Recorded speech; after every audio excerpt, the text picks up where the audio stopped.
Vi har kallat det för sofaprat i skrånne, men det blev så till stålaprat den fyra. Det är så fint. Och vi får börja, vi har stått att göra en presentation av en trim kvinnor som sitter här till högre för mig. Katrin Karlsberg är född i 1923. Hon är utbyggd lakne och var vald av lökting först för 2015 för Tjaualden. Hon är starvat som kommunivlakne i kvinno- och boresjuken av Landsjukrosen och var folkkvinna i Janstunenten från juni 2012 till februar 2015. Häromfram har Katrin varit könlig och göttlig och i avvikavist folksens röd och alltså. Sonja Jäkmanstetter är utbyggd stjötmålarfröjngare. Hon är född 1924 och har valt att tänka i 2015. Hon är starvat som samskiftesrådgivare i Samtak och var visståndare av Friarboanon och nu är bättre känd som LGBT. Egon Samuelsen är född i 1912. Hon är utbyggd kantmark i samfällagsfröj och söva. Vi ödslar och hatet av tekniska skola i Klaxvik och tog säte att inte som bära folk för jauna flötchen i 2008 och var vald i 2011. Och där är hon landstörskvinna i Almannamal. Välkommen till Tikkun Trudjar. Tack för det.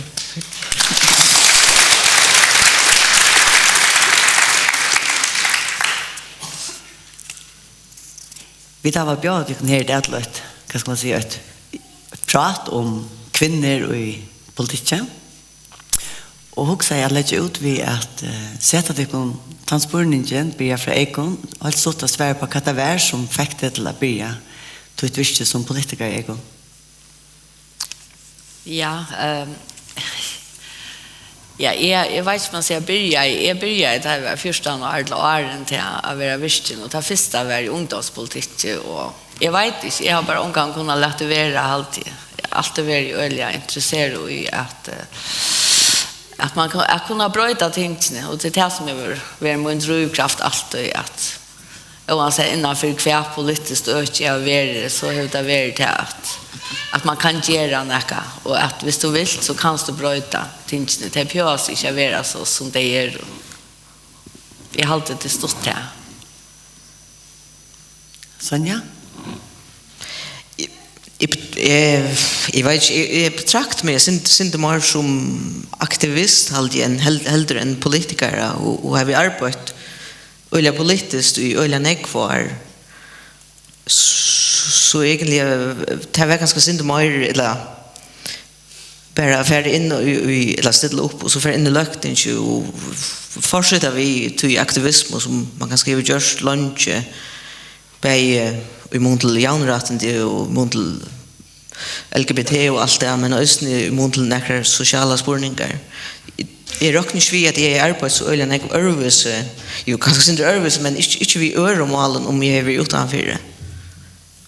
Men och jag vet alltså politik är helt inte det substämt inte luststart det är alltid inte där men det är så en paddler att göra någonting men man kan saknas göra deras stan.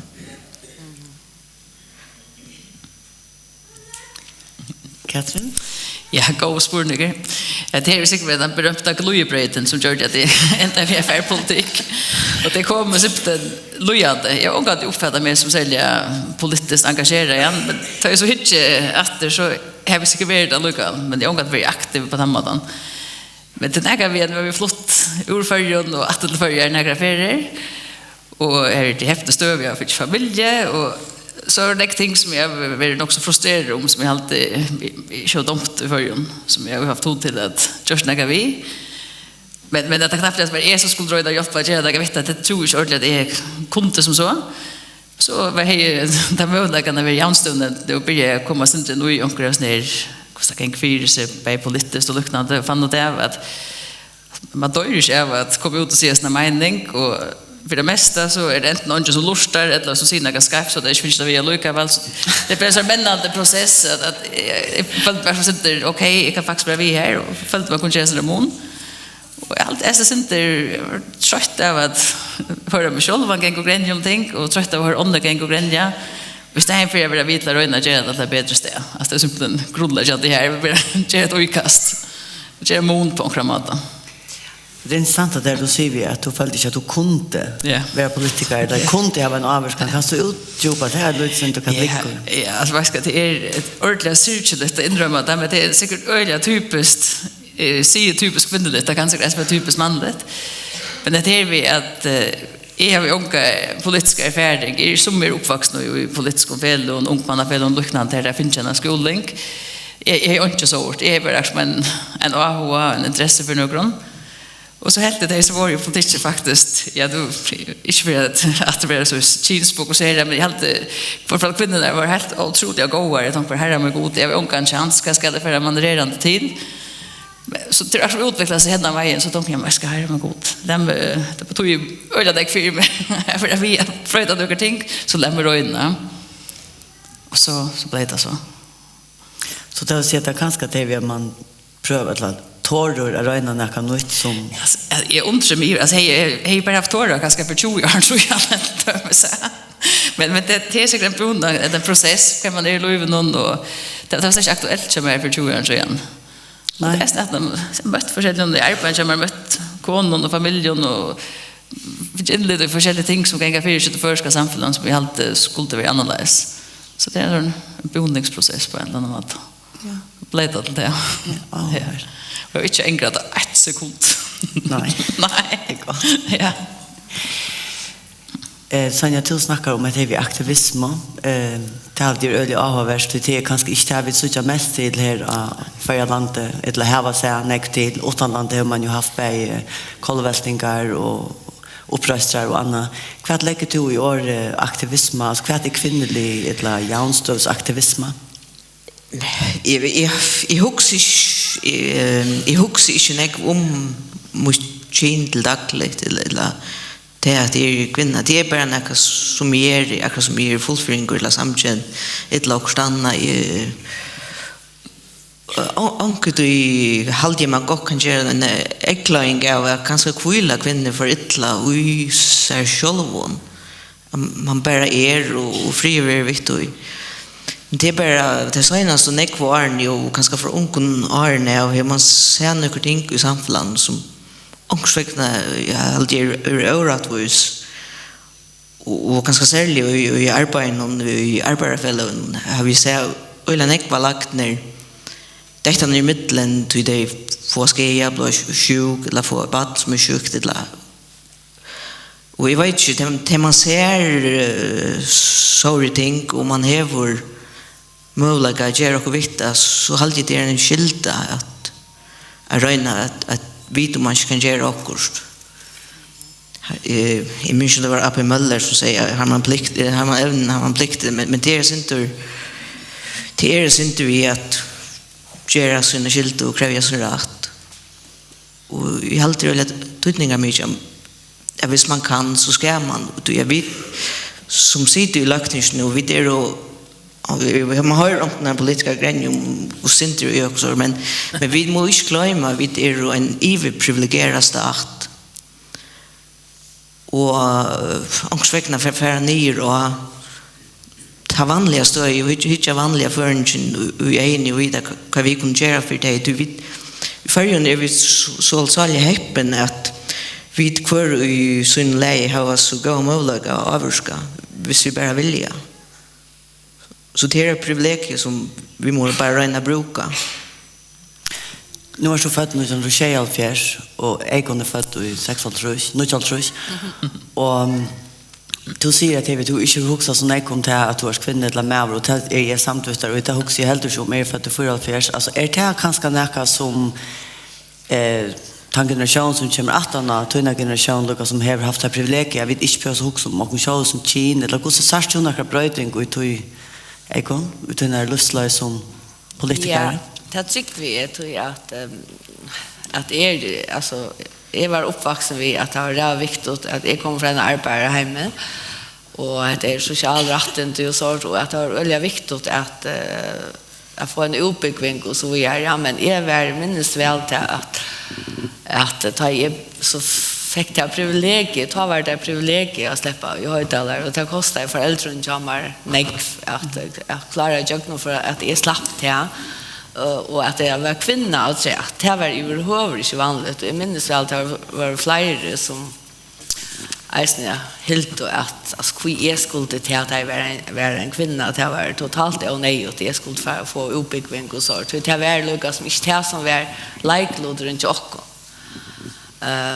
Så att ha varit ordentliga privilegier och så nekva var tydligen bröst sig, men att det är det ganska blir se vid det unga och det är tar sig också ung man väl en tjocka att och det är det mer att jag vet inte kvärt det skulle välja. Tjocka var det bara man slapp alltså och det var ännu större privilegier att släppa som kvinna. Och då vill man se att Eisne visa att man klarar det och alltså precis som Sonja, jag mer är det mungerandes bakgrund som det sociala tingene här som man sa, är ju sin uppväxt och sätten som man simpelthen må göra näka vi, hvis man är en möjlighet. Så det är snacka teori eller vad ska man säga, det är det som man har färdig i sin uppväxt och är sin sätten. Och i mina generation tycker vi det alla vägen. Eisen vi har fått större och så där man fick uppbyggning. Jag har haft uppbyggning, det var slett inte så vanligt och här må jag säga att det följer med nog snägga bilder långt vid Bjerregård och att det var ju alla tyna på att han matarna. Man kunde gå få ett starv som kvinna men män fick och kanske placera rätt sin hackrig lön och så vidare. Det var en självfylja och det var mer tjänst kanske prägat ha än det där vill det helt. Det är det mer en självfylja. Just om det är näckvetter än läckta mal men till några ting som är blivna självfylja. För det yngre generationerna allt. Men det självfyljan som ju Eisne häver kanske en inte minne häpna så ju. Vad mäter du kan helt du att det kan bli en sovpot där vid är så här var det möjligt att vi har det bäst som kvinnor och män att vi att han har inte följt det att vi skilta samhället att ta det arbeten som tog väl att ta. Ja, faktiskt det vi tar arbeten och där möjligheten som är jag har inte faktiskt det kvinnor som är om det mina generation och här var det ganska docksteg som är vi tog att Schott med höra att det är inte möjligt man huxar som Kina så det var också uppleva jämt och samt att det är monrag och så förmodligen kan man det som kvinna och förmodligen man det som över. Och jag vet att det principen är inte monrag men det visar sig ofta vara det.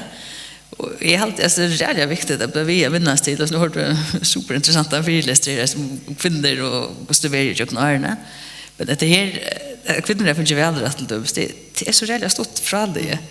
Och vi skulle spela du säger jo och Lena och Nattra och jag har alltid förpliktar. Alltså det som har kämpat framme för oss det förpliktar oss som är här nu att vi brukar att lägga förnuftet. Och jag har alltid äst att man är en sån privilegium och som det är egentligen byggt för som sån jag vinner på. Så alltid jag att det förpliktar äst man så för att bruka att lägga förnuftet och vi är pitchat lägga gott upp och röna det så gott som man kan. Och jag har alltid äst vad det är att vi mer i följde sitt som en plikt där och en agera några att till samhället men samtidigt följer jag det som en glädje man släpper att göra det att låta gå i alltså det är ändå samhället man kan välja man släpper möjligheten som kvinna eller att det ska förstått man är och helt nästan till några jag virus att jag var till bottnen och de unga som kommer att och när vi ser med det är alltså några som man ska kämpa kvinna men när man ska uppmärksam på att det kommer inte så självon. Allt samhället, allt vi sitter här, inte när det kommer så självon. Allt kräver en insats och till luxus att släppa vita att göra den insatsen. Det är alltid alltså här är alltid nekvar kvinnor är ju för fall så krävs det män. Men det kan gott vara att vi får fokusera på att det är Kina, jag vet inte. Det har alltid inte. Nej, jag också om det nu i samband med det här att jag är betydligt jag är aktiv i kvinnorörelsen TV tar kom i höjtalar där var kvinnofylsing ja. Och jag var nog så ung då i förhåll till nekvar att hemma så var men ta så minns vi tar så om ta var det ett släår som var inte kvinnoströj utan klassaströj omvänta men hvis man hickar ett töl någon idé att här vi som aktiverar framme och stövna till kvinnor i färgerna att här är då öliga stora parser av dem är låglöntar vanliga pension barsel är så stort som det är och så vidare så är det inte så ölja ljusare så jag har alltid han parolen nästan akkurat galtant igen. Det här är om ätalliga ting så som vi släpper upp i veckan och så vidare men här är en sån obalans i våra samhälle av nekvon ökning som ser ut till att ha något vi tina göra. Alltid. Ja, alltså jag huxar ofta att jag lustig eller hittar efter de politiska tjänsten och för fram och i färgen att de har varit otroligt tungt som kvinna att stanna här och stadverk skulle bärgas för någon som var en självfylld av utom London och sammanlagt någon vi och norra London nu var stod in att det är sånt London och här kvinnor absolut inte rätten de har men vi lite trots allt och en brötegrad som gör till att vi har något rätten vi har skolsystem och så vidare som gör att vi som kvinnor kunde vara vi men då så tycks det som om att kvinnor i politiken skulle föra att det som jag vill kalla för ett orymligt ströj i möten någon patriarkalsk samhälle faktiskt som är otroligt tydligt i färgen. Hur brinner man sig till en sån barda? Hur klarar man att hålla masken? Varför man inte bara övergång fullständigt amok och säger nu jag har stora vidring nu sprider det kon men jag vet inte hur mycket akkurat det okej akkurat säga det som det gör det nej två komplimang nej jag hooks illa nej jag hade ju åkt i hur man inte till ganska färre fullkomlig jukevint men det är ju skjuta pura bart gott.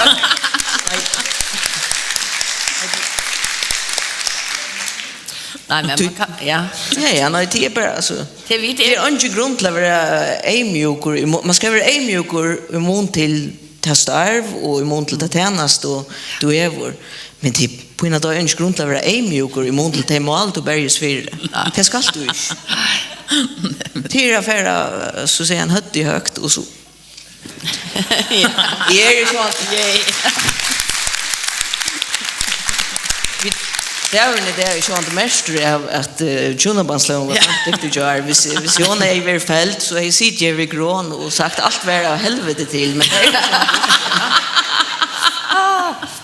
det kan vara effektslös fyra kan man till att komma ner när det visste inte vad för hänt du gör då jag menar sitter i en glazerus och huxar att det faktiskt är inte omöjligt lötna.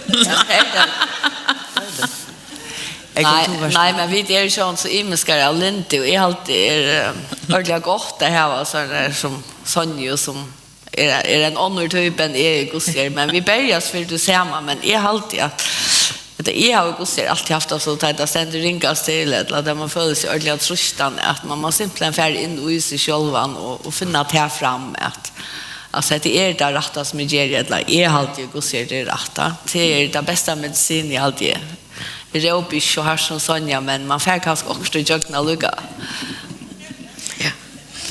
Ja, vad är också nu är det totalt nybeginnare här men den erfarenheten som nekvar kritiska stöver och Irland och Jylland bei mammor och pappor och förstån humor joke några det ger mig väl brinner jag till att höra på som den manliga politikern kan komma vi. Alltså utan att förnärma det kan men helt klart att det är en firma man är vänner vid att lust det första som är svärtspärd alltså alltid det är avvärst att höra Gustik för sig här som tacklar sig avbjörgarna som åkara samfulla sätter och ganska säger och kvinnor men i hux tar man nu nästa parten av samrundan vid ditt tar kämmer och kan i avslöja in och att det är kvinnor kan ska vänta troblögon och agenter mer in efter och säger till att utan henne hon nämnde vi journalistiska vinkon hon hejer till att hon är bindeklubban sparra och ösnet var ett mitten kvar är fink och hjälp på stol. Gossi är vi tickar arbete som politiker för att det kan färra till kvar är ha sig kanske inte politiskt samt där är det så för att hjälpa kvar någon som vi systrar eller är kvinnvärst. Nej, det har vi började i 2008 alltid det var jag kommer att tänka 2008 i halvt det var till sätena det var vi också nog så nekvar och vi börjar att vi har varit samman och färra forskjelliga ständigt och så som tär nu jag var tid upp efter och som nu är inte tinge nummer men alltså vi var väldigt öljan samman och akkurat som jag har alltid köpt om vi har haft imiska politiska meningar och som har så till anstå och som har samgång och nu är det att de är utsatta och så är jag har alltid haft nog så gott förhåll där att vi färra kafé och så färra tärgänga till könlägg och allt möjligt och man har ett ordentligt stått till samman ja, och bara vi backar faktiskt kvar är uppe allika väl köpt om vi släckte inte eniga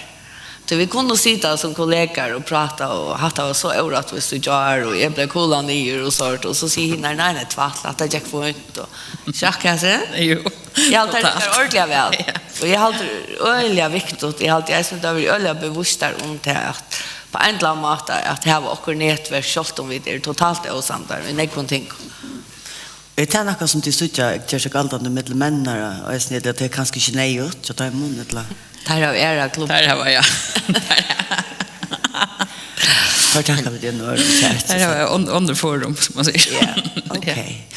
Men jag också bara att hjälper det att ta sig vi kvar alltså total man att säga vad ska jag faktiskt ordentligt chatta jag har att det hänt kan man leva så där och kan det hjälpa till att man kan ska ta mera Alltså är det bara kan göra akkurat som man vill själv man kan leva så där man vill och är alltid inte några problem men det är ju ganska det andra anpaka folk där alltså nu är jag ju ordentligt häpnast över att det är ju en super tinkpuls vi ser det akkurat som det är fantastiskt folk och faktiskt är det med samgång så vi är ju super så det gör att vi följde bara snacka med folk om ett möjligt ting men det kan nästan snacka vi och det så säger kvinnor som är i anstöd och det är det resten det är ju så andra på kan man vill och så vi är så just så är det att det är facit att man ska alltid på hämta maten man ska alltid på himmadan nej men det tycker det tar det som det kommer och jag i alla fall har brukt nekfädas bara vi det tänker på sin jammer och ja det var equalized ja jag har alltid ägstning att sitta eller nu är det landstön och vi är fyra jag tar så nekvitt här tinge men vi är fyra landstön och det är omätliga gott alltså vi arbetar öljan examen och pratar examen och aktion röna backa kvar är upp och så där det gör det på helt mer på tammat att det gör så ljusar rätt men alltså alltså vi röna verkligen arbeta samman och jag har alltid det skippen så dejligt att vi sitter fyra och kvar slä alltså det är så naturligt mat i arbete på det är arbetat öljan ekvastan det här du vill kanske berg är kom folk och alla kollegor men ett stor iver var att sitta i fortfarande och alltså mun arbete och så att det är otroliga givande att vi är fler. ja Kan man säga. ja jag har alltid ångsväckna jag synder en annan generation sån vi ser det akkurat som jag vet inte om är Jerry synder mer av att häckla omkring kvinnor i köknen och säger grundläggande osamt än omkring andra gör det men det är inte förstyrande kvinna eller tydande mäver men det är målet jag vet inte om det är så stort lite kvinnor är avmynda i teckning och så det är alltid avmynda vid boxhandskon eller vid svör eller vid man smäcker en horaftor eller man snett och lugnt ja man löjer men i halvdis till när vi Kina gör och annars är vi öliga samtidigt i munnen välbult och får jag alltid gå en uppbackning det är roligt gott. Det är välbult, han nog stor. Ja, det är det som är nej. Jag får ju lägga en uppbackning vi hus vid liv och ett och så och politik kan man ju. Det har just eller nekvar. Och så har vi just en fullfärd bindegloba som är alltid just en stolar eller väl under så det är väldigt gott. okej Men annars ja, jag vet inte. Det är jag har alltid det finnas lä man gör ting samman som kvinnor och som lökting men i halt och chans kan man fara väl och vilja vi kvinnor men man ska inte smäas vi synder för ett kornör om bara tog man är kvinna. Jag hade inte man ska låta vara vitt och hvis det är också som nej det är alltid nej det är alltid inte men och det också om man är synd för milt och vi kan annan jag vet inte men jag har alltid stort problem med att för milt. Jag hade helt just att jag mest att det inte för det för ett kornör. Men det är så lyckas som kvarsuta. Självant ska man ta. Man ska inte vara så man ska vara sig själv och är man osamt så är man osamt. Och det är resten viktigt men jag hade vi kunde ta onkursräkna. Så jag följer inte att det är miltare eller fittare vi akkurat under konfak i övrigt. Men vi kunde lycka snacka samman att han det är något helt annat. Ja, det passar. Så man kan gott vara vinner och lycka väl till allt som allt. Det är gott att höra. Och det är gott att ha en höra som sitter och har en liten politiker att spyra i USA. Jag också, nu har vi varit runt om att det ska vi vara kvinnor i politiker. Är det något, alltså, här var tiden något så ritt för oss som kommer sin att det är bara att vi har kommit igång då. Alltså här var tiden något uppfordran till era kvinnor som eventuellt sitter och också att det kommer vi att ha värsta rött innanför politik. Alltså vad ska man vara fyrrögare på? Först och främst ska man ta avkörning. Alltså, jag är öjligt ringt för att bestämma mig. Jag tog rävliga länge att jag kom till det här så jag får inte, jag är styrtlig upp. Och alltså, här kan man säga ett tips ganska till flockarna så det tog ut i röjna blev vi över ett följt och jag var följt ampo så framvis. Man kan riskera att några koner som är lyckat träkar som egentligen att ta sig samman. Vad är för ampo till den skatten? Nej, vi är demokrater har gjort som vi är som brindiga folk som har sett till det flera tingsna men det här med låter i ankron alltså jag vet gott att nu ska borde runt helt och chaft men allt snatchat nu så inte en mikrofon så kan jag mock och snatcha så är det inte alltid värre alltså det första när det skulle se och allmänt det jag var ordentligt nervös och helt som jag säger är helt att han för alla höra det säger också skrift för det första är helt i körsta och hin helt det körda lustad alltså men det är en sorts träning så kommer vi ta in och pröva för gång ger ett annat helt så kommunpolitik är ju genialt. Alltså det är upplagt över man kastar sig då ut det. Hvis man häver när man bränner för. Ett miljoner ting kan man kan ha lutsdröv avskan och släppa av röjnas. Och helt simpelt huxa man att tappa gott alltså är så öjligt glad. Jag var lyckad att stretcha på första ögonblick till att valche. Så hela går vinkon som simpelt sett man så att närmast kluv förstå på sin och tum skärpa det också mer nu just det häst för punktum. Och det var ordentligt gott. Men alltså det när vi bestämmer oss och pröva för ett då. Alltså simpelt för ansvakt att låta vara vi pröva. Det är alltid alltså pröva. Det tror jag vet. Nej, nämligen. Det är allt för gott. Jag har alltid så är viktigt vi ger allt det ting så realligaste och som katten alltså Jackson mer nudge manar och huxa ska vara och gör politiken till något så öliga största. Alltså det ska man släcka det är inte örvs än att du förstår. Jag vet inte om du är aktiv partnergarn gänga eller också annat. Alltså, allt är politik och man vet inte allt man är ute och då ska man alltså bränner man för att göra sånt så man ska bara göra det vi huxa för nek och vi ska vara så perfekta och så har sagt en sättning och alltså vi gör det så realligt ekvisligt och action till så realligt farligt och ringt och vi skulle vara så perfekta men faktiskt få oss nekva kvinnor i politik att man börjar stanna utan där huxa om och det är fyllt att vi alltså man bränner för och inte också så ska det och så ska kunna klara att ta sig via mikrofon och så man vet allt om himmel gör och alltså jag hade vill blasat upp själva. Men vi alltid säger att det finns så då är så häppt bara släppa fram att så det färda lust att sitta bara efter vad folk säger och här har man god att kämpa next fast för som var när näckna som folk konstanta. Alltså och det checkar ju är nog helt var öliga förnuftigt men det är så lustigt att det är det här med god att det handlar om att ha en mening och det där kan man färre efter och sätter man sig in i tingsna. Det är akkurat det. Alltså, vi tar alltså sitter det bara gera det. Alltså förska det. Det har vi ägstning upp det att man börjar det ser man kött att vad ska vita och helt att är helt crowd så otroligt vad ska lusta sig in hos mer det är ju nekvarvisen till Men det är mega uppåt. Alltså jag sa att man ska vinna till oavsett så är det en extremt uppåt respons det är så helt det man släpper fram att och det är att det är för med det för mina böt och för att man det får konsekvenser för så otroligt när folk att man ger så det förpliktar och jag när man först är det.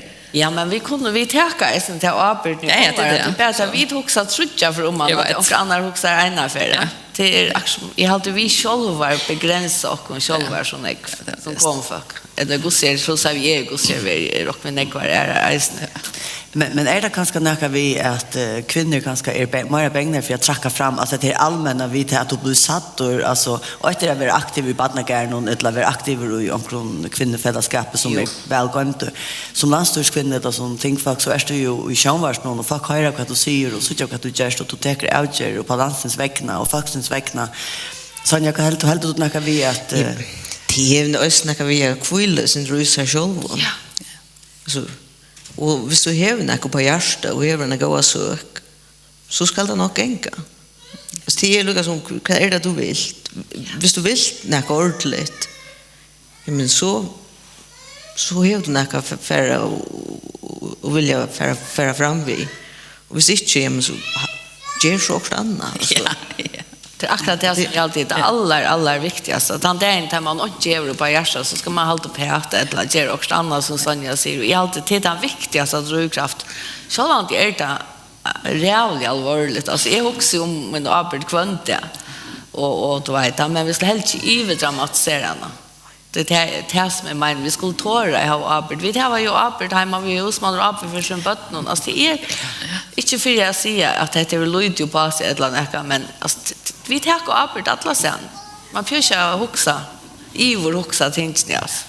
Alltid. Men i halde det är öliga ofta det har ju pratat om kvinnor och politik och så halde det reella stora monor och achterlinjen. Det är öliga nekva du som man läser och hör och faktorer om. Du kör ter avmarstingan jag vet inte det kanske är man bara slags kvinna i alla fall. Nej jag menar bara jag du inte så jag håller inte jag du kör det så jag kanske måste achterlig känner det som och avmarstingar som ter som undan och kan komma. Så kanske är vi kommer nek längre än vi halta. Och det som är betraktat som den största kvinnokampen är i grunden det som Eikon börjar vi att säga om ta i alfjärsen och det är startarströj. Det är den ordentliga kvinnokampen i det. Och här alltid jag vet kvinnor som är överprivilegierade att kanske tidsje är inte större arbete av dem som inte är det. Ja, helt säkert. Men det här är egentligen snatter det som är ofta gränsligt där också om i samband vi det upprunda vara kvinnor finker väl rätt. Alltså allt det churches var och för att höra till kvinnor och ta kämpen det som Susanne Lena Pettersson andra vill ja. Alltså som ting förbinda vid det kvinnliga och för att göra kvinnor och förvänta vid det kvinnor. Alltså det är allt det omsorgen och det och det. Det kunde du teach dra en upp och för netto för just några här. Ja. Alltså det är upplagt. Jo. Här var det näka till gärna vill lägga chat. Det är sån här fralluka pratar vi har haft här. Jag har också haft det fralluka prat. Jag hoppas att det var nytt att det går snäcks med. Här var det näka helt stort att vi märkte. Vi det för när slut och in så runt av pett och nobelt där som rätta kvinnor. Kan se kanske. Jag får sagt jag hoppas det är så jag måste tro rätt. Jag vet det kommer det långt en är halt vid det men är bench för att jag hoppas det är att någon generation är kom långt men jag helt vet här också inte att glömma alltså vi tar det för given och tänker vi måste vi över upp så på att och så jag kunna att det är vunnen rätten det är inte några spel vunnen så check och så vad gör det när man ska att den arbeta för att den här och så är det ganska lätt som du säger startar så och det är kvinnor och som är minne mittlare som man säger. Och så alltid är det ganska simpelt att man hävnar på hjärtat som jag säger så ställa upp för söran pröva. Helt klart. Ja, det är det. Ja. Men den ringaste goanen är östern själv goanen. Alltså det är vad kommer ut han från. Så östern kommer innan från att ta är ju eller tropult att färra framåt men i allt det är spårningen om startarstry är eller allvarligt. Och det är inte bara kvinnor, det är sannlösande men och det betraktar jag som och ojämna i samhället och hemmen i över betraktar jag som det största och allvarsammaste trobladjen som vi samtidigt för det och i hemmen. Ja, jag har alltid att det är öliga viktigt som Sonja nämner till att inte kanske inte ont vi är pura samtal. Jag har alltid realiga viktigt att vi täcker en ting i allvara.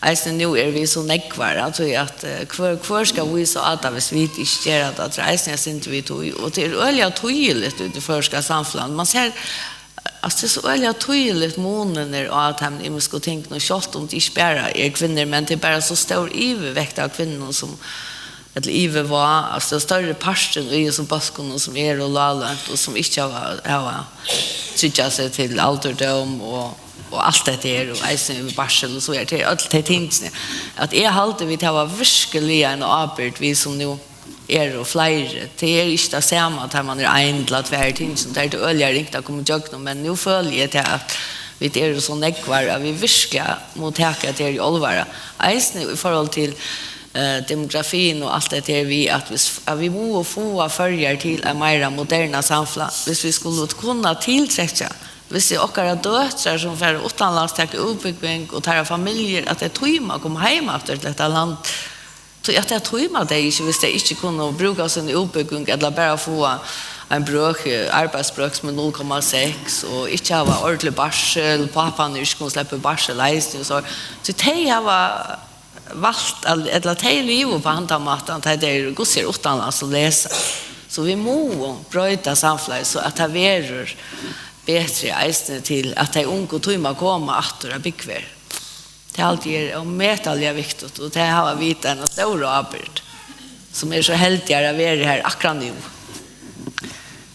Det var ordentligt lovande och bjärst och gott. Och jag hoppas verkligen att det för att ett nästa kunna komma. Att jag må alltid ha sett det. Men jag vill tacka dig om öliga nek, sera nek, för att du vill komma ner och prata med det. Och jag så gör Eikon Samuelsen och Sonja Ekonsätter och Katrin Kasperg och den stora hånden.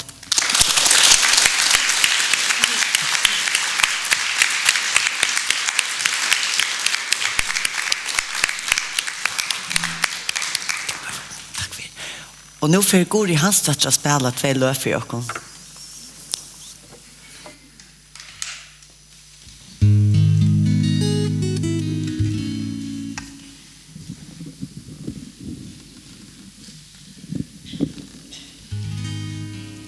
Ja, jag vill spela 2 löp. Det första är ett nytt löp som vi har när det kommande flöva som kommer ut i höst. Och det är Nothing About You och det är en isching efter Peter Paulsine som jag just lagt till.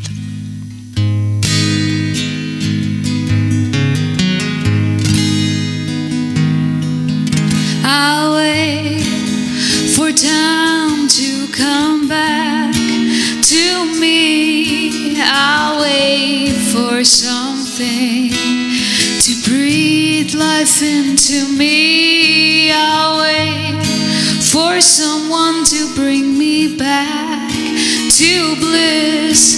There's nothing about you.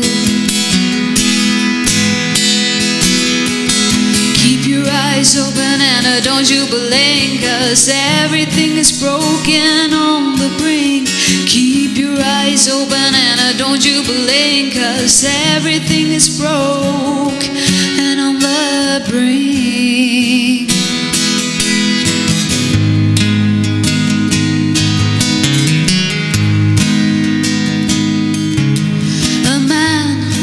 Was buried in the robe of mist. Oh, I was conceived and betrayed in a kiss. The world has turned people into this, but there is nothing about you that I miss.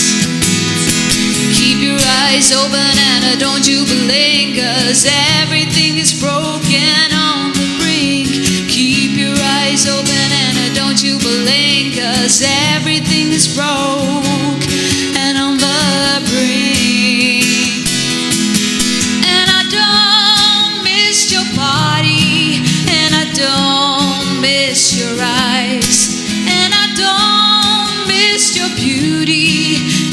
don't miss your lies.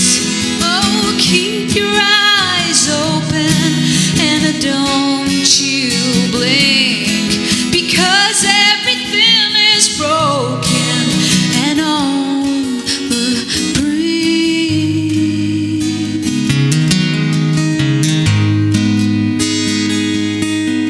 And I don't miss your body, and I don't miss your eyes, and I don't miss your beauty, and I don't miss your lies.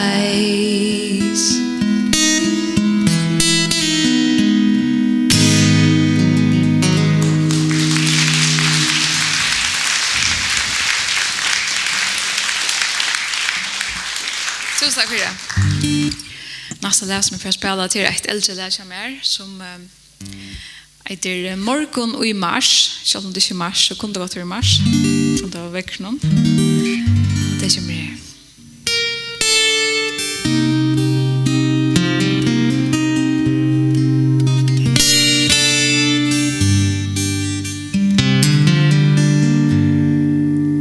Tucht egna bra,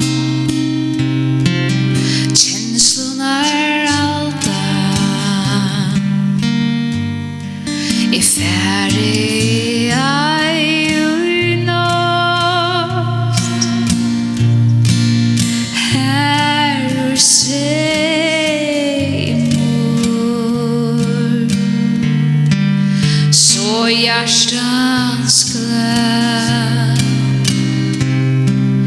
färdig om det, tøyma døgno,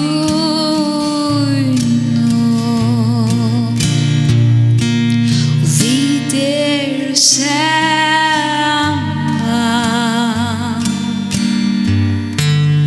Morgon og mars, hjärsta ett tjaldor, flyger till tår.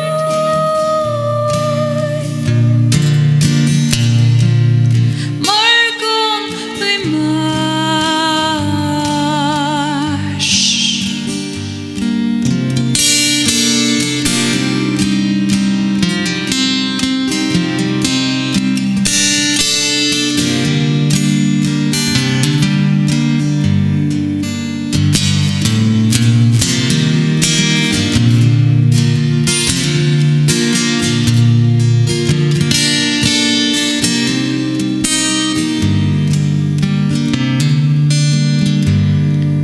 Solen bjørst, ty vit saman. Høyrer du tjaldre,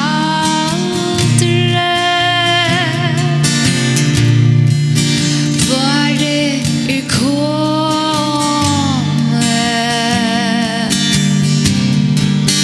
Morgon og mars, hjärsta ett tjaldor, flyger till tår.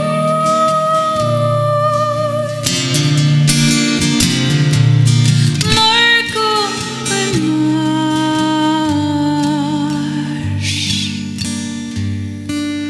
Morgon och mars.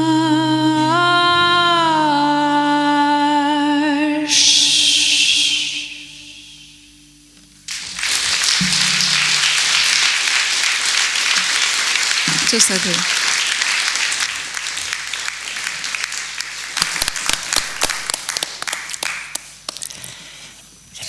Jag vill släppa väck. Tusen tack för Gori. Otroligt vackert tåndagar. Nästa inslag av Skronne är en fyrläsare vid Beito Jakstova. Hon stjärtmålarfröingar. Och fyrläsaren heter Menning av Føreskom Falkareie 1916 til 2016 og i framtiden. Beint det gjør så vel.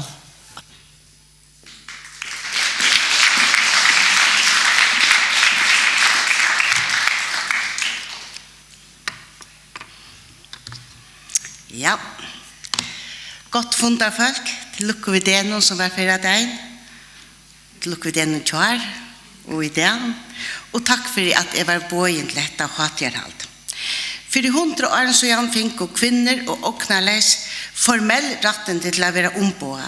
Her politiske avgjører være tikkner. Her etter kunne ter og teg være vidt til å velge hver skulle ombåa se og syne av tinge. Kvinner og åknarleis kunne nå eisne sjølve sitte av tinge og lovtaka av jøvn og føtter vi tingklimer til politiske kausen skal leggjast. Det var ikke for en 2-3 år siden at de første kvinnerne, Karen Kjølbro Johansen og Jona Henriksen, var valgt inn i løktingen. Så i 1934 hadde kvinner vært stittere og langere tøyarbil som var limra tinge, men ikke for en 1988 fikk vi beinleis valgte løktingskvinner. Tøyene det knøpt, atle bæge å si fra kvarskar kvinnesøv og seneste 100 årene, og jeg kjenner alt av kvinnegransking, og utslitt fra spurnakanning, som var gjort mellom kommunepolitikere her i landet og i vår. Hette brettelbitar. Vånande fær onker brett, og være forviten etter å vite meira enn ærefær. Jeg færre første stuttene greier fra 2 parter av okkara kvinnesøvo som handlar om politiska mobilisering. Nekvar kvinner ofte har vært nevnt en slukan det. Jeg færre viser mynter av nøkron undangång og kvinnun til neka av tog atle i eisne bruker til å teka pulsen av føreska folkearenon og hvordan teka mennast. Hvordan rattvis mannpolitiska ombane være i det? Hverje og hvordan nek lovteka? Hva sier det folkevalgt på Anna? Og hvordan det utlittende for at få en gode politiske på neste årene? Så nå får vi et første part. Okkara uimynd av førskom kvinnen i 1916 helst ter som arbeider i fiske, samstundet som der 8 nekkbød. Ter knossavust og hadde øyva luttla tøytelpolitikk. Men det var friløtter og fellesskaper mellom kvinner eisne og i 20. øld. Vanligt at nevna strøye for etkvøret til kvinner som får fram i okkara grannland om 4 alderskifte for første kvinnebildkina. Hun får nok så lagt om førjer. Etkvøret til føreska kvinner kom særlig at dette var innførst i Danmark. Årene framan undan var det nekrar, men ikke nekvar, som høtte tåsa og skrive om rattene til kvinnen. Susan Helena Pettersson var eintarra. Hun kom på frimerke, råkner vi at det var flere. Ikke for en annen kvinnebiljan kom til førjer under 1940, begynte en brei mobilisering av kvinnen. Her det ikke sagt at kvinner ikke hadde haft politisk alete størv året 1988. Så i 1908 har kvinner haft velrett og vært velbærere til kommunevel, og nekra får har vært valgt om landet. Første kvinna som var valgt til å bygge råd, eller som til å ta et, søkna råd, var Johanne Morstensen, som her. Jeg kan ikke så. Og i Frøbjerg kommune. Hun var valgt i 1918, men satt bare til 1922. Vi vet om flere, men dette tyverri ikke kanna systematisk. Eisne har vært beinleis vel til skolastyrene, og heller ikke hese vel kanna, men her har sittet flere kvinner. 48 år, 18 år at kvinner finner velrett til kommunevel, var første kvinna valgt til byrøye og i havn. Og det var Malla Samuelsen, som i 1936 var valgt av kvinnelista som kvinnefella i havnskipa i 4. Innkommen kom hun å være limer i øtlo nevnden som høtte vi badnamal, helsemal og sosialmal. Hun var ikke attervalgt i 1930, men sakner hever vært til månen. Så her etter foretar i byrannen at bia kvinner sida og i imensko nevnden, og det høtte det ikke gjort før. Som døme om det politiske arbeidet til kvinnen om hese tøy kan nevnes Badnavendarnemnden, som kom om til å leite. Det var kvinnorna i badnavärndene som i 1922 tog stid till att få en hälsosystraskipan i havn. Detta var ett tecken om att det allmänna nu eisne för att täcka arbeid för de uppvaxra möjligheterna och köpötnen. Och en kvinna för upp i politik var det slik mål oftast rockna som privat. Tro på läkar innan huset och i heimen var näka som familjerna måtte täcka sig av, till allmänna skulle inte blanda sig på och bjöa professionella hjälp och välæring. Och här det bättre näggbrott. Ter få av oss som var valda eller sökna styr boi och bygda och i kommunala nämnder minnast vi som mäknar kvinnor som sätter spår efter sig. Det var eisne era kvinnor som var politisk på, men av öron politisk och likvödlom. Och särskilt jag vill minnast fagfällskvinnorna André och Orsting, som år efter år struttist för att kvinnor och män skulle få samma lön för samma arbete.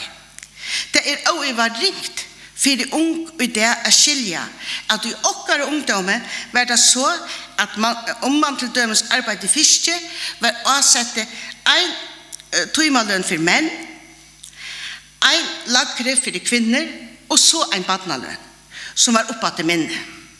Minst en 12-årig gamla jente som arbetade på Gala, hon arbetade akkord och hon klarade att få det som tillsvarar en manslön. Hon nämnd så hon känd. Hon tar till kvinnelön kvarv 18 semjo arbeidsmarknaden om en stivvisa utjavnan fra 1976 til 1941. Det jo sjølvan de eisnevra nevnt at nekvar kvinner gjør det størst og avlønt arbeid i civila samfellene, til dømes og imiskon felevun, vi gåen endamalen, let meg nevna Evaldsfelevun, Sjukrakassanemnden, Missionsfelevun, Reia Krosse, Amnesty og så framvegs. Og da husmørafele og kvinnefele var stående om land i 18 krutje, var kvinner medvidet styrst. Men det var i 1940 og 1940 at føreska kvinner av olvara for å krevja å være omboer her som politiske avgjør være tikknar. Kvinner mobiliserer for å få kvinner inn i løktinge og i boi og bygdara. Malla Samuelsen og Seitni Eisni Ærar var valgt til væralimer, og sommar sluppa å røyna seg stittre og langre skai i løktingene. Men det var ikke for en 1988 at Karen Kjølbro og Jona Henriksen var valgt til løktinge. Der sette fram oppskudd om javnstøyslov i 1979, og han var vidtidgen i 1994. 15 år. Så kvinnerna gikk og motbrekker, men opplevde eisene nek stuttlet og lærerukt. Til dømes ta der skola seg ved at halda kvinneting, etla ta ikke minst ta det var nær 200 som får vi Smyrli til Nordisk Forum i Oslo i 1988. Norske kvinnegranskaren Berit Aas var middelen tarra som gav uiblåster, men sannelig eisene fikk uiblåster i Färjö.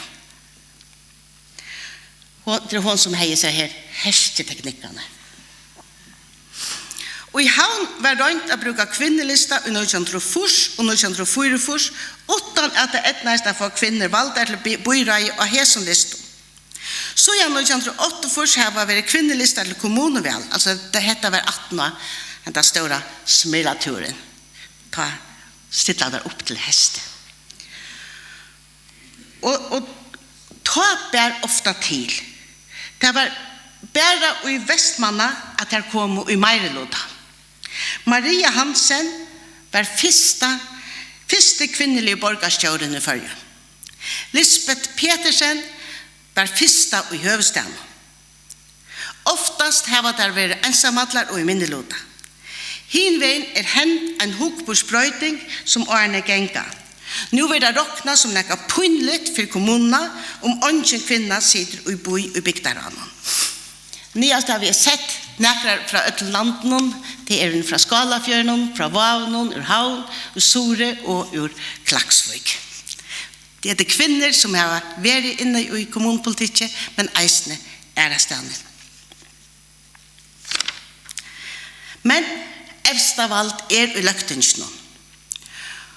Til seneste vel var det 20 løktingskvinner valgte, det vil si at bøyden nå 30% kvinner, 70% menn. Det ikke gammelt til suttjada, som erfarne og som kommer til. Men enn det suttjada var ut, men der altså bare 30% framvis. Så stod, høyest formell politisk retten i 100 år kvinner framvis underomboere, da politiske avgjører være tikkene for landet. De fleste landstyrer har bare haft menn. Det seneste av som mannslandstyrene var i 2004 til 2008. Landstyrer som nå har for første ferd kjensjavn. Her sitter 4 kvinner og 4 menn, men løkmauer mauer. Einaste kvinna som har vært løkmauer i fergen Merita Petersen fra 93 til 94. Annars kom første landstyrskvinna og i 1924 det var Jonje Puskus som til en annen kom at omsida futjarmål. Ofta var hilti at nast etter løkmenni hever tann som omsider futjarmål mest vald og vi tar nå for i ærefer en av kvinno i hesens esse. Kvinner har omsider allmann og helsemål, skole og mentanarmål, innlendesmål, men ikke fiskevinnemål. Første kvinne i Falkatinget var Lisbeth Petersen, som satt i 2001-2005. Her har vi nevnt kvinnelige pionerer i førskolepolitikken. Vi kunne eisne det hervis som har haft etla hava evsta leiklot og i 4 sidensene av politiske virksomheter og i privat. Det er ikke det. Men til suttja det. Løktingsnån og i landstyrnån og i høvestjernån og som løktingsens ombudsmæver. En en tegner og mal til kinsjavnva, men SD-nemndens seta hun jo oppbrett først og myndleikon og jesu. At seta terbo nemndene, javnstøysnemndene og demokratia var snilt og hever både frukter. Men spurningen om ikke tøyen kommet til å brøyta velskipanna og innføre tildømes kinskvotering. Her som spurningen skal ikke svære her og nå, men færre iver til evne rattvis lotøka. Kvinnerne som nå av løretene ikke føreskar.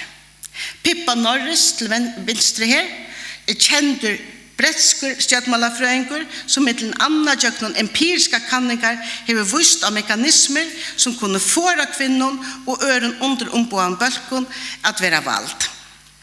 Nancy Fraser til høyre amerikansk eisende stjøtmålafrøyngur og hun arbeider mest ved filosofiske spurninger som hva rattvise.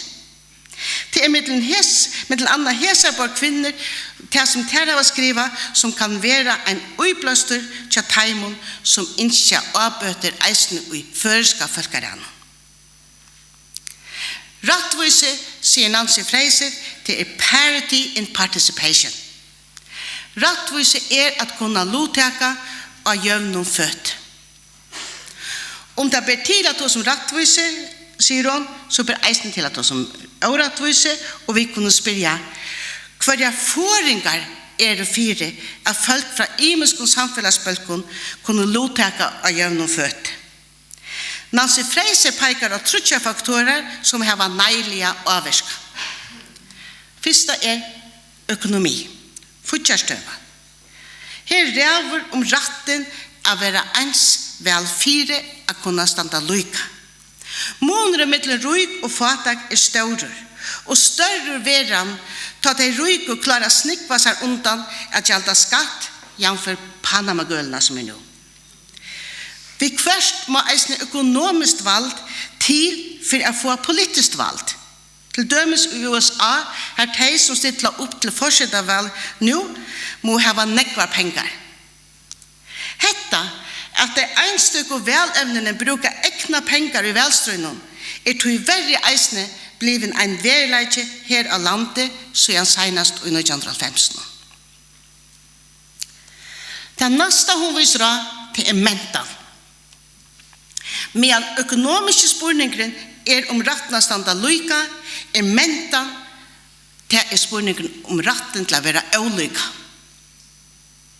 De de som ørvise være ofte ikke vidkjent. Og det kan være kvinner, eller samkjent, eller utlendingar. Det tredje, og hun mener at man eisne må teka til vi som ser det viktig at teka vi om man vil ha rattvis. Det representasjon eller ombå.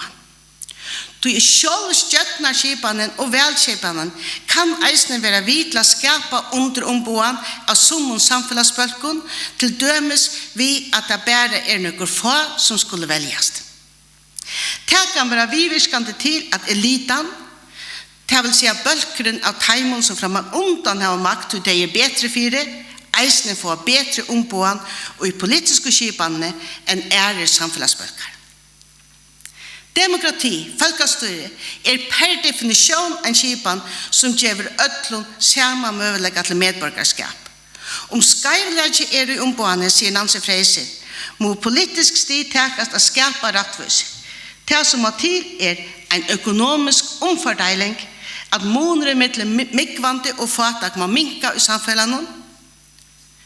Og for det neste, vidkjenning av submentene, og for det tredje, at trykje at alle samfunnsbølger får politiske ombåen. Så fer jeg av tredje part. Til hvert vise kanninger av politiske ombåen i førjen. Lät dere hitja nærre at kommunpolitikk. Lover som trykje av vidkjenning av kvinner som politiske samfunnsborgere, Bjørns Månen, kom i 1990. Ta finket her velrett og var eisne velbærende kommuner. Her mynd som viser prosentvis av bøyte mellom kvinner og menn og i bøy og bygdaraven fra 1992 til 2012, senest av vel. Så det til 2016, kan man si. Vi søtter større kinsjanva vi årene, men framveis vil det flere menn valgte enn kvinner. Nå må jeg klare å få det. Søtter det da? Her det. Hette valgte menn, og hette oppstøttlere menn. Hette her det valgte koner, og hette oppstøttlere koner. Søtter det at menn, velgerne velger heldre menn enn kvinner. Hvis vi hittar det flere oppstøttelige koner prosentvis enn det som ble valgt her. Det noe det. Men gångten ser pen ut. Det ser ut til, selv om det ikke gikk helt rett ved vi seneste vel, så ser det ut som det blir jævnere prosentbøyde som tog en fer. Men nå fer det ikke en øre. Og det kinsbøyde tar vi for å hitte etter hvordan nøy folk som faktisk slipper at lottaka. Det faktiska tale og oppsittlavn og valden, så her sørger vi en større demobilisering. Det allsamt færre folk som slipper opp i parst. Kommunesammenlegging fører til at færre blir valgt, og nekk færre stiller opp. Dette vil særlig finne fylkjer for menn. Dette menner, oppstillere menn. Færre menn vil nå aktivisere til politisk virksomhet ved at de vil bittner om at standa av lista til kommunevel. Arbeidet som mittelen annet demokratier gjør for at kvinner skulle standa av listene sast atter. Men eisne kvinnerna fakka begge ter oppstillere og ter valgt. Der fleste kvinner var oppstillere i 2000, og fleste var valgt i 2000, og så atter i 2008. Det var akkurat samme til. Kjensbøyde greit å løse. Det bare bølge etter navnet. Men hvordan man bøyde være, og her var vært de seneste 100 årene mellom mikvante og åknarles. Det er ikke så lett å vite, men vi har omkring avbendinger om at heller ikke her ombående rettvis. Talvan viser tøl. Den første fra Spurnakanning i 2004 mellom alt folk. Hvordan det bøyde seg mellom de som har mindre enn 230 000 i inntøk og de som har mer enn 600 000. Og til året var eisne vel, og ta suttja dit, ta skaiva bøyde. Det tidligst være så at det særlig at de vi gåere inntøk som være valgt. Dette var 2004, 2008, 2012. De som har lydet av pengen vil kanskje ikke ombøye av politikere som vet hvordan det å være fatakker. Hva sier politikerne selv?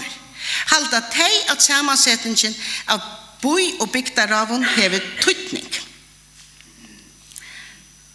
Spurnakanningar viser at det er store måneder av hva kvinner og menn letja og kjønnsjanva. Trutjar av 4 kvinner, ja. Vi spurte altså, eier boi- og bygdarai at det var lei samme tal av kvinner og mannen. Her er kvinner, her er menner. Men flest halda kjønnsjanva hever luttla tøytning. Talvan eisen til frøtjasli, her snakk tøl, tog har vi eisen gjørst en stappament.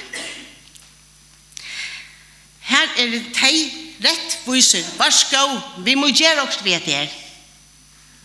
Og kvinnerna, tar lysa rett. Det gjør menner ikke. Det bløyer, det cool, det ånga betydning.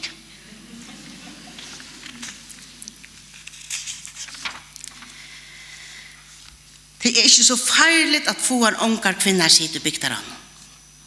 Det suttja altså ståran mån av hukkbarn til kvinnen og mannen. Men kanskje det vi at henta en hukkbarsprøyting mittel menn, til nå i vår, her 2000 nå i vår, transporna kan ikke nær fikk sværne nå 11. april. Her en større parster av mannen som eisen helder at det områdende at flere kvinner slipper på parst. Hva sier politikerne om ombåen av bæge mikkvande og fatakum? Henda spurningen sett jeg nå i vår, at han at jeg var bøyen og halte røv og he som hater halte. Så tok jeg spurningen inn. Og ørsligt avhåverst. Kvinnerna lägger näck större dento att eisne her är bygda röjne är en spegelsmynd av samhället. 88% av kvinnor med att det har stor antydning bara 3 kvar med av. Men här det här eisne. Gå och fundar folk. Meira vil ikke tog til å hesen sinne at velja folkereie et avhaldende strøy. Det krever at allmenningen lovteker kjærke hvert folkereie skal merke i okkara tog. Vi har samlet nekka vitan og har anbo at skaffa meira vitan folk innskja av brøyta maktstrukturer i samfunnet. Kanskje det oligarkiske tendenser som vi må beina fire. Folkereie ikke vunnet ved etkvøvrattet. Det en hukkborer og en livsstyler som folk må verja og berjast fire eisen i det og i årene som kommer. Takk for det.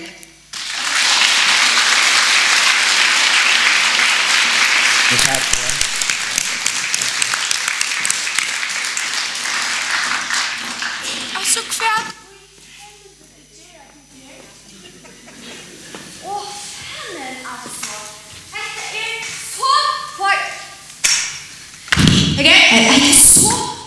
Så forbanna typiskt. Vi skulle vaska her nu. Vi skulle vaska her. Har ikke sagt vi åkken at dere spreker tiltak her? Hva fan gjør de der? Det är så typiskt, jag är så trött av dig. Alltså vi det kommer alla vägen om man här för att vaska. Alltså hända här hon har hemoriter hängande ur reven i oss här. Och vi tid halta till att är att mera gänga och köra upp vid henne alltså få henne upp i bussen alltså det passar. Ja, jag har hemoriter och jag har en sån ergonomisk rundan ståla sida bussen och Betsy kommer alltid efter mig och hjälper mig bussen och helt mer till att han hoppar och skrapar så ettla. Alltså vi tid halta till att är att mer alla vägen ut av norra så hat från Höjvik efter Kenny och så att det att det härifrån för jag så att komma att det sätta ner vaska så tar jag tid gruvliga fel. Ta gör vi det. Nej, vi har faktiskt ett liv vid synas ner. Det är ganska nog så stort lite också det tror jag inte kommer att ett liv. Men vi har faktiskt böt, vi har hus och vi har eisen intresser så det är nog så skek. Alltså vi har planer eisen. Det har vi.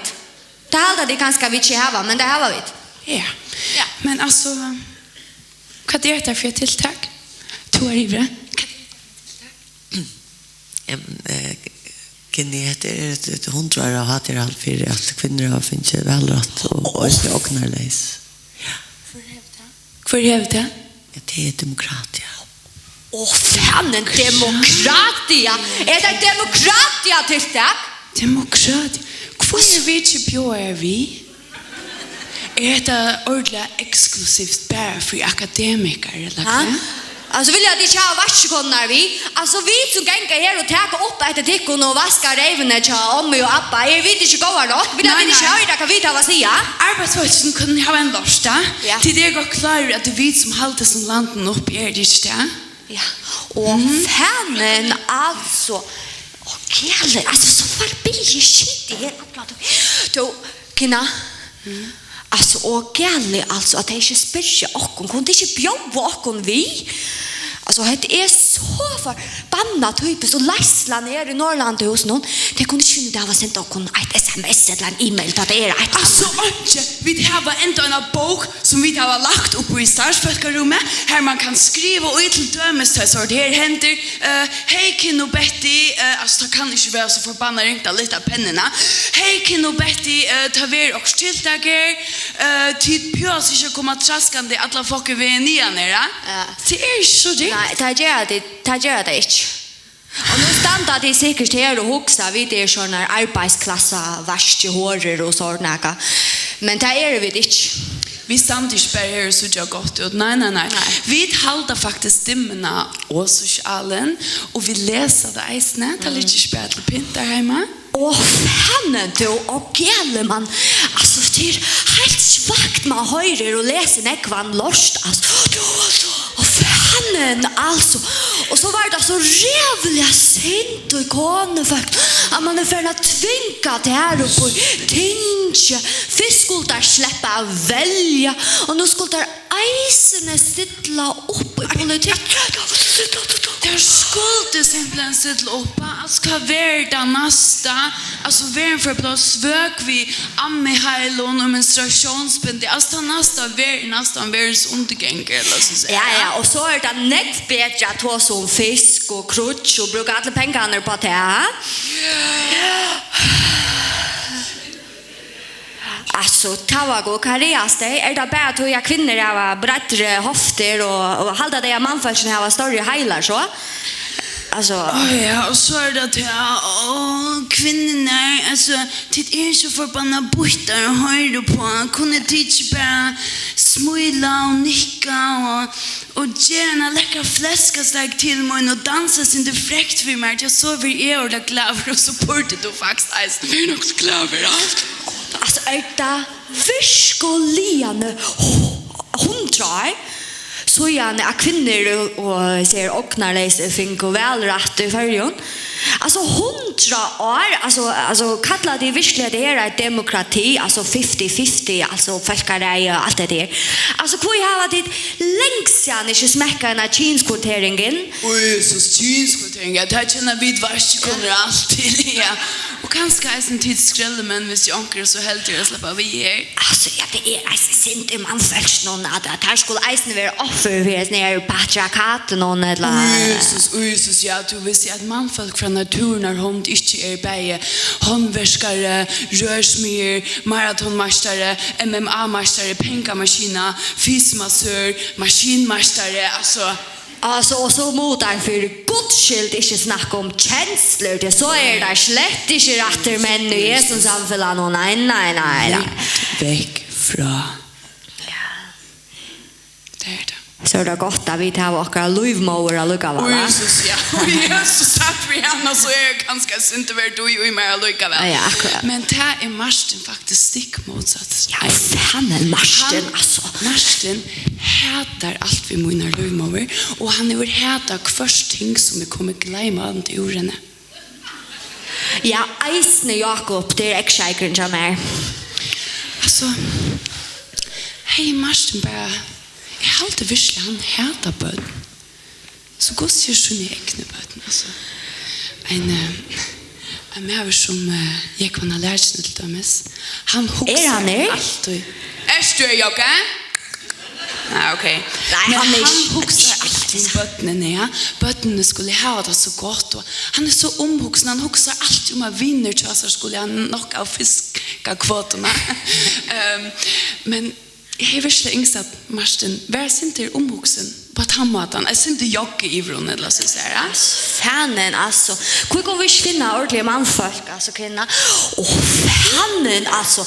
Varska att erfaren och det var att äcksäkring som är han är väl otrygg för att jag fick klamydia. De känner att det skriver så rädd ytla. Det skriver ytla. Det blev vi och skriva och säga nu är jag helt galet. Nu är vi också väldigt omkärare. Och allt är att det är en idioter när vi är otrygg så finner han inte det att bruka höjt. Ja. Och självan där vi kommer vi klamydia och kärrorna. Typiskt, ja. Och hon var så självande på vägen och ja, Jakob han har några pengar och hur ska punga ut för att borsterna till klamydia-kärren? Betsy, this woman här. Ja, klamydia-kärren, hon slapp inte jöknenalare. Hon var inte en av de heldige som slapp. Men alltså är nog så säker på att vi kvinnor har det alltid störst förjon så att vi längst har fria borster. Galet. Alltså för jag är så näck bättre stävet helt nu och kunde inte vara. Ja, det må jag säga. Det är latta syndrom, ett rum som är här för exempel. Nu må jag stött om du är glösbett ska banna och rotla. Alltså galet. Alltså, hur kunde jag inte flytta båren här där vi vi skulle komma in och vaska? Halda det jag vet, och ska flytta allt det där? Vi har för det först inte tog till att flytta det. Vi har inte tog att jag skulle sitta. Vi har inte tog att det är en talarpaddler. Vi har simpelthen inte tog att komma att det ner. Och så sitter jag. Ja. Alltså, manfolk du, ha? Manfolk, ha? Ja, lät bara kolla göra allt det här arbetet. Det är så förbannat typiskt. Alltså, det är för gott alltså. Men jag också så säger, kvui fanen i helvete, ver peplen till manfolk inte kort av marsnaden, alltså så kunde det ta ansvar för sig själva. Ja. Och jag ätlar mig bara mocka, jag ätlar så ska bli gravid, och så är det inte bara tryck ner för David och någon fjollotta graviditeten. Alltså Jakob han var sväcker ta jag fortalte honom att det var på vägen. Alltså helt sväcker. Alltså han säger vi men vad ska nu har du bara att macka rätt. Du har snutt med. Nu först du och först är Anna abort. Det säger jag. Ja, det säger jag. Alltså, du bara macka rätt säger han. Ja. Och så säger jag men vad ska det kan inte. Det är kommer att förlänka alltså tar man inte för abort då.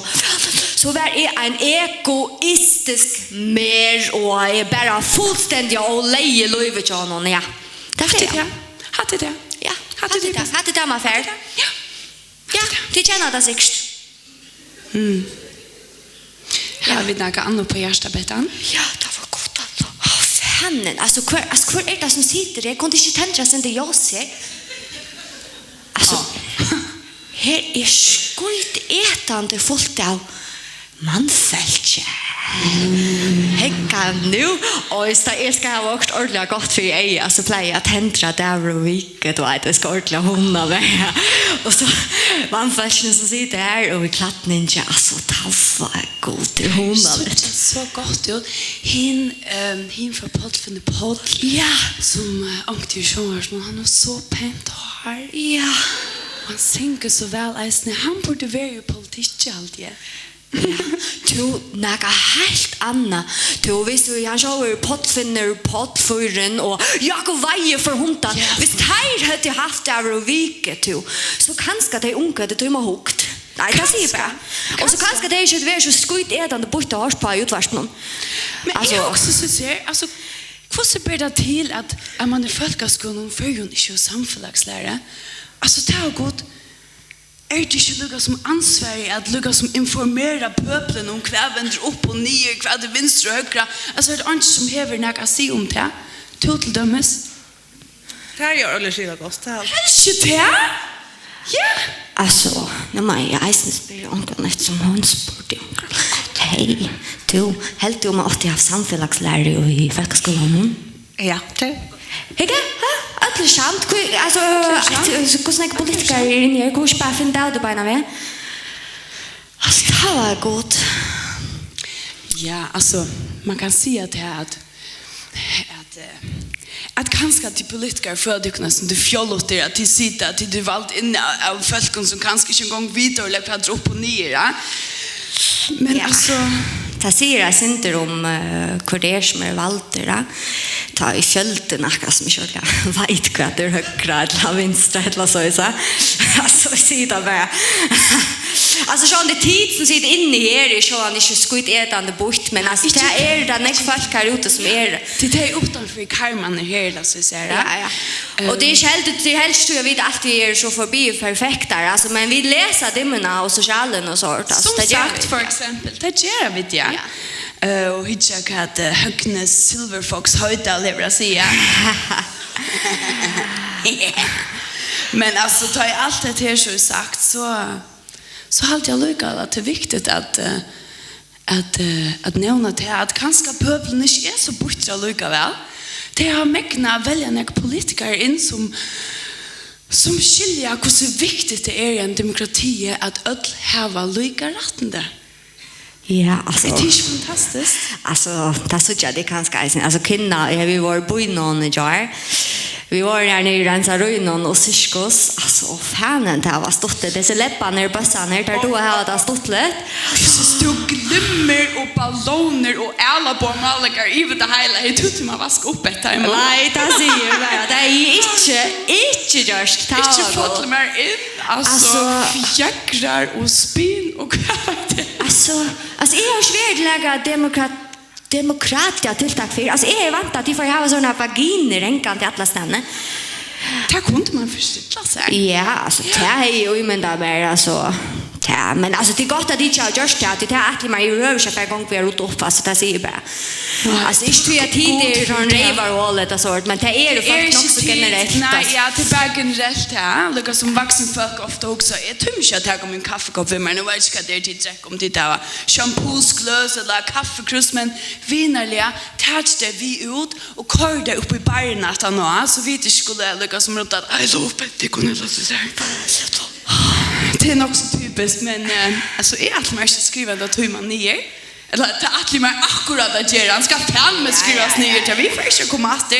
Och är faktiskt nog så trött att det är fel, att han har fel, bara händer och händer. Jag vet inte bättre. Alltså det är så förbannat typiskt. Alltså han kör Bjarni Hasch, han beint. Alltså han kör från framsögn. Jag har så jävla inte rich någon. Det var god för toina. Och alltså jag också bara om alltså Bjarni Hasch, alltså det är förbi dejligt att funka det här cannabis legaliseras som man inte nödvändigtvis att gänga och biomorfin för lakna. Så svars vidare det kan det kalla är bättre då. Det kallar han för tågbettan. Ja, tågbettan. Alltså man följer sig så kriminella när gänga och vet köpa hasch och så där vet att det är så där låligt och så där. Och fanen till duschteisne. Tärta. Alltså må det ske där några. Ta ruinera det bättre George där. Jo, men det tog ju värst. Eka, tog mig. Ja. fanen alltså. Du, alltså, kan jag fortälla en gåa? Kan jag fortälla till en gåa? Alltså, äggshakeren till mig, Jakob, alltså han alltså definitionen av en revarhålle. Han gånger och snackar sånan lörst och med i böjnen till här nere i Irish Pop. Vi plejer vara här för kväll och lära kväll. Och alltså, vi sa en unge drönge kommer ut till mig och vet gärna vill jag vara hem och så där. Så säger nej, alltså. Men alltså det är ju det. Jakob kan snacka så man lörst om henne. Och han kan ju sagt att Betty hon är lika som en håra. Hon är nem, hon är läs på trän och så vidare, ja. Men alltså jag skickar mig ordentligt på. Det häver du. Ja, och så visst det har hörst att det är en sån håra och så där eller att kinna är inte skittlig eller så. Vidare det passar inte. Jag ska fortälla dig kunna akka vad det är. Min hofta fördali och jag var så hemma på långst att jag var invaldera. Och så huxar jag, ja Martin, ja, men så för han kanske att jag döver till gentarna och med och kanske svinga moppna kvar vita. Han kommer hem från arbetet och jag får hitta Arsenal och Manchester vid Boysen. Så gick han på mig och så säger han vid mig, du är ju varit hemma Atlanten, jag tror inte på kunna just över han. Åh, helvete! Alltså hon fick inte just. Jag fick inte just. Och det passar inte att hon inte vaskar sig helt. Det passar inte. Det passar inte. Nej. Fanen alltså typiskt. Det är så typiskt. Och galle, alltså jag har en såna, jag har äggshakern till mig, Jakob, alltså fanen, vi har en unga samman 2 år. Jag vill inte switcha grånen och ögonen och så. Och så här må jag säga, alltså här ser ju kosten på plats och han sitter här som man ska sitta. Är färdig vid hans. Sätt med bilen där känner vi och så färdig med till horna till Jakob och så stittlig hans 8 för horna till honom. Och så färdig om han i bilen natter. Och jag vet väl Jakob är hemma.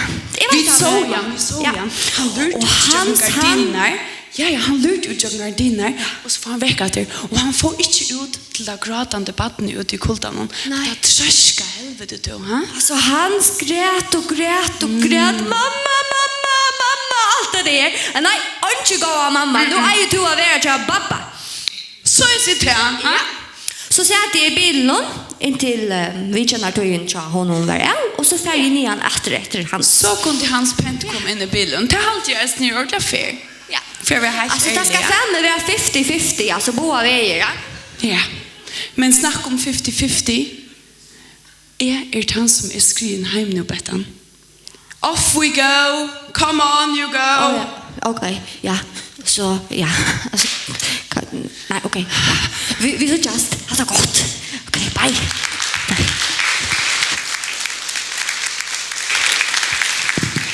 Alltså vi får skriva tojmannen ner för det så inte sitta vi nack.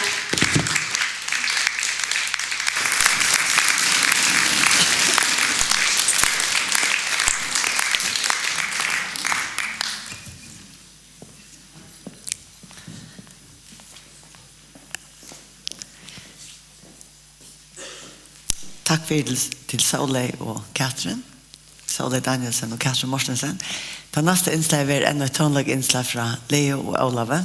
Det är så väl till bäge.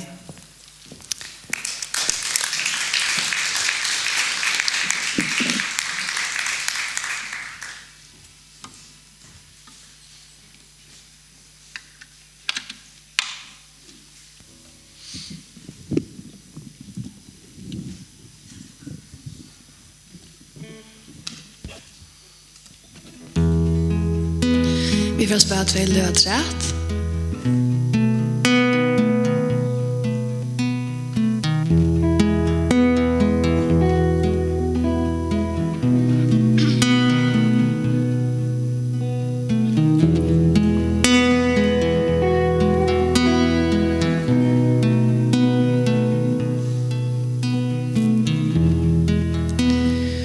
Look down from the bridge. Oh, how many times we did this.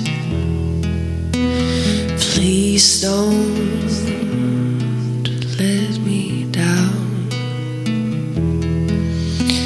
I drown on solid ground.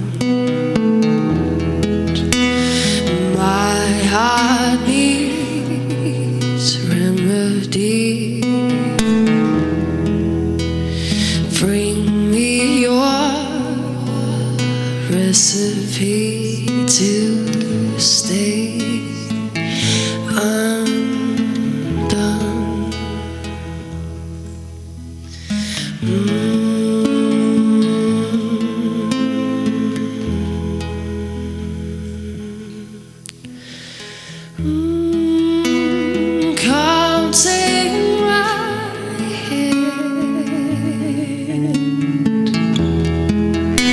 We float on dry land. If winter's right land, just let them last.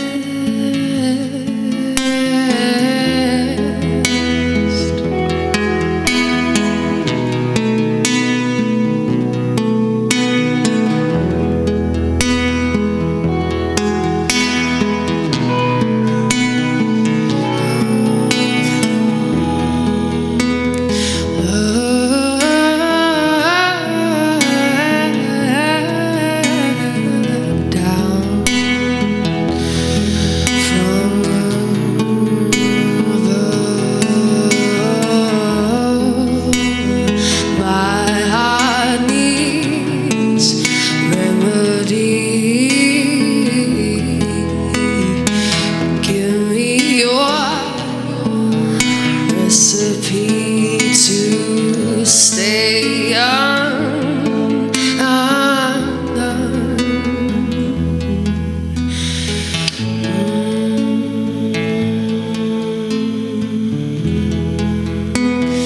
Come take my hand. We float on dry lands. Winter's my last. Just let them last.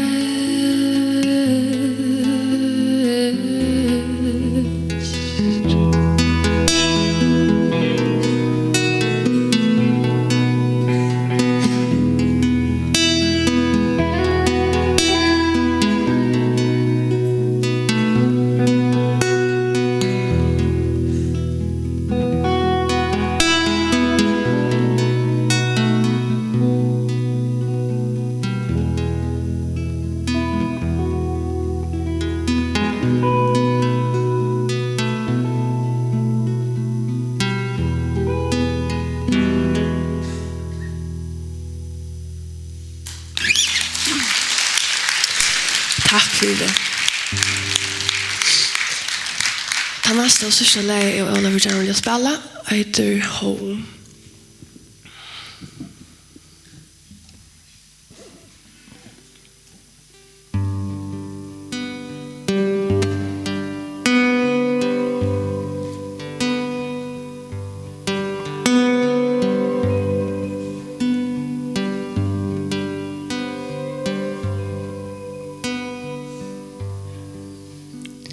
Here comes the river, here comes the rain.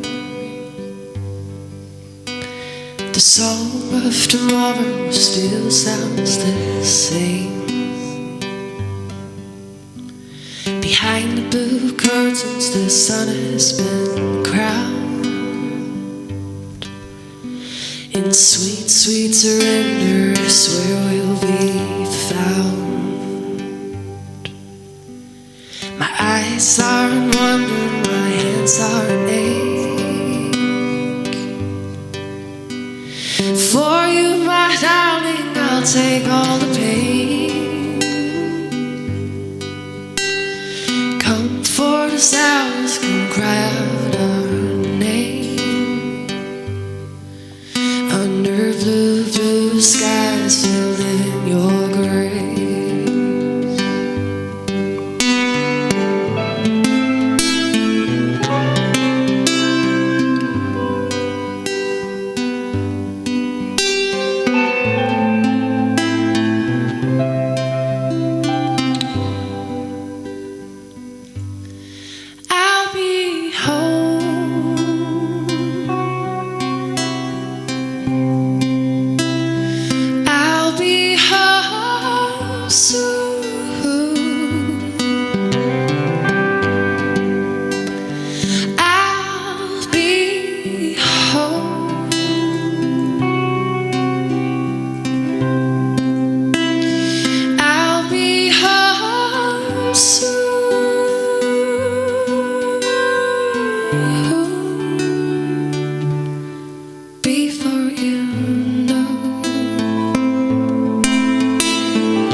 hands are made. For you, my darling, I'll take all the pain. Come for the hours can cry out our name. Under blue, blue skies to live in your grace.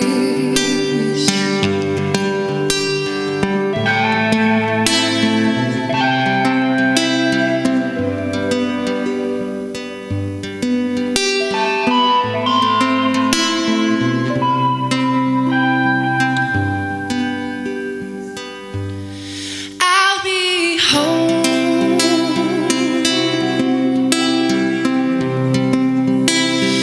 I'll be home soon.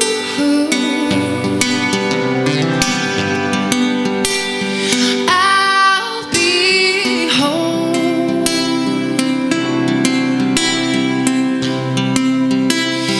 I'll be home soon.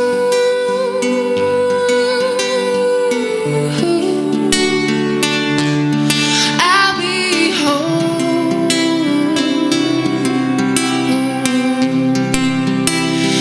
I'll be home soon.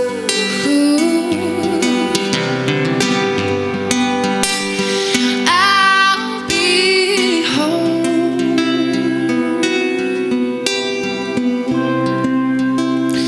I'll be home soon.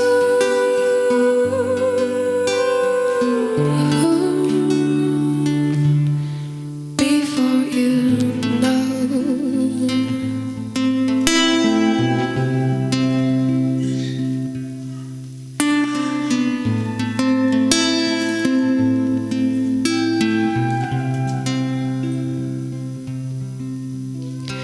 Home.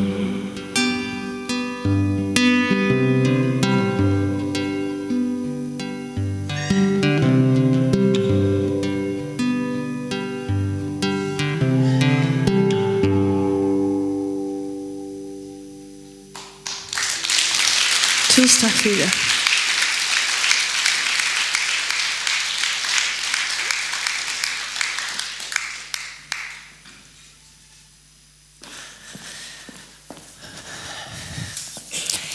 Ja, vi tar en liten stek nå på 15 minutter, om 6 sekunder, men 15 minutter.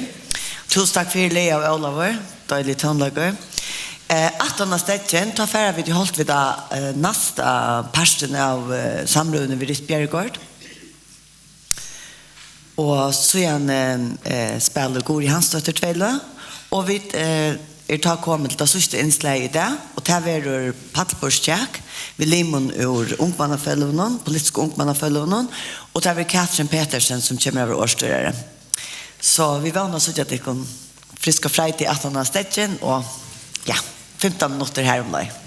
Takk for det.